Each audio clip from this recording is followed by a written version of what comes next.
সাকিবিয়ান তো অনেক সারা দেশে না, একটু তো প্রভাব ফেলবেই। সাকিব বাংলাদেশের সেরা প্লেয়ার তো নো ডাউট, বিশ্বের 1 নম্বর সেরা প্লেয়ার। সুতরাং সাকিব না থাকার তো অবশ্যই আমাদের সবার জন্যই একটা মানে সাকিব সারা জীবন ক্রিকেট খেলবে, এটাও সত্যি কথা। But as long as Shakib is playing the game and বাংলাদেশের ক্রিকেট খেলতে পারছে না, এটা একটা ব্যর্থতাই আমাদের জন্য, আমি মনে করি সত্যি কথা বলতে গেলে।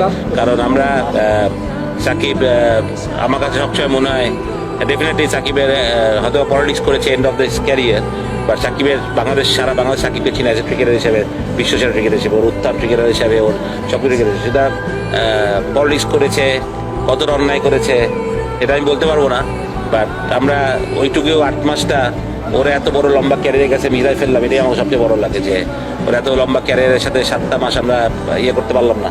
তাকে বাংলাদেশকে এত কিছু দিয়েছে, তো সেখানে যদি আমরা একটু বিচক্ষণতা বুদ্ধি দিতাম, আমার মনে হয় যে দেশের একটা প্লেয়ারও দেশের সবচেয়ে বড় টুর্নামেন্টটা খেলতে পারবে না।